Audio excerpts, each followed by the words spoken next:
Study about Fayol's principle of management. Before studying Fayol's principle of management, we have to concentrate about history of Fayol's. Because without understanding history of Fayol's, people cannot understand on which basis he made 14 principles, which we are looking here at this time. So first, Henri Fayol was born in France in 1841. He got degree in mining engineering in 1860 and started working as engineer in a coal mine company. As an engineer, what should be noted, as an engineer means from the starting stage of the officer's job. In 1888, he was promoted as managing director of the company. Means from bottom level, he reached to the top level. Means bottom level of the officer, he reached to the top level. Means he was knowing each and every loophole of the company. At that time, the company was in the situation of insolvency. He accepted challenge and applied his managerial technique to bring out the company from the situation, and he succeeded. What is the main reason behind that? Just behind that, main reason was his experience, which he noticed from each and every level of the company. Yes, each and every level of the company. When he retired after 30 years, the company was a leading steel company with a strong financial background. The moment we are just studying about the major contribution of Fayol, we have to say, students,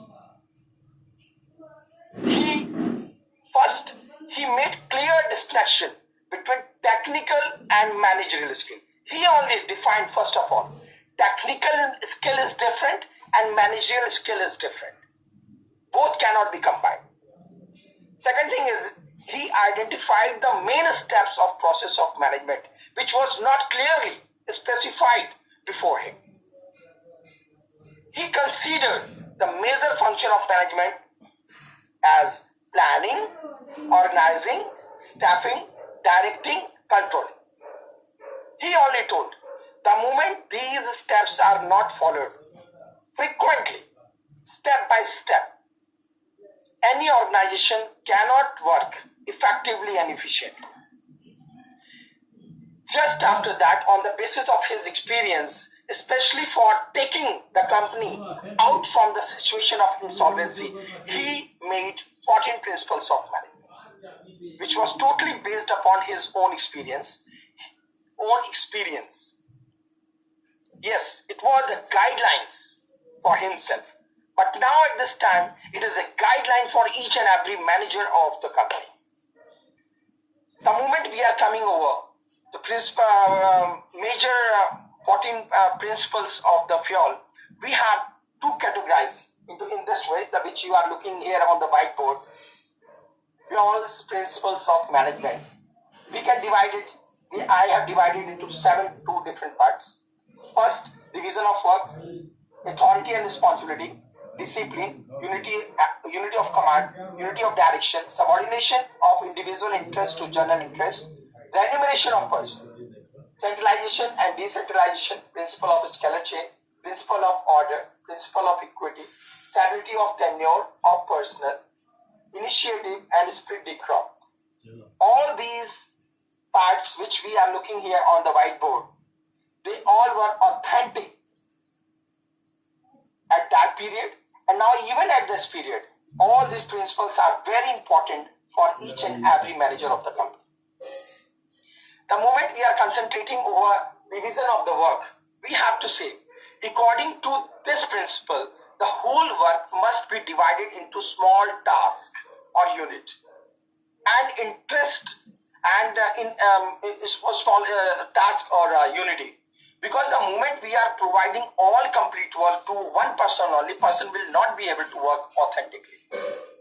Instead of assigning the whole work, one person must be given one task or one unit, so that that particular person must work according to his capacity, qualification and experiences. And the moment we are providing work to the person, we have to concentrate about the capacity, qualification, and experience of the person. The moment we are dividing work and we are providing work to the person according to the qualification, capacity, or the experience, we notice that the person, after working over the same work, he became a specialist over that effective work, and he becomes able to improve his own efficiency. Yes, he becomes able to improve his own efficiency. This is the positive effect of the principle of division of work. Second is authority and responsibility. As you are looking here, authority and responsibility. Authority and responsibility में बस एक बात ध्यान रखेंगे, authority का मतलब होता है अधिकार, responsibility की मतलब होती है जिम्मेदारी. अधिकार और जिम्मेदारी अगर दोनों बराबर नहीं है तो ऐसी स्थिति में किसी भी मैनेजर के लिए काम करना मुश्किल हो जाता है. अगर हम अधिकार ज्यादा दे देते हैं तो भी काम नहीं होता, अगर रिस्पॉन्सिबिलिटी ज्यादा दे देते हैं तो भी काम नहीं होता. Means authority means power to take decision, responsibility means obligation to complete the job assign on time. According to the principle, there must be a balance or parity between the authority and responsibility. Excess of authority without matching responsibility may bring negative results, and causes of responsibility without matching authority will not allow the work to complete his job on time.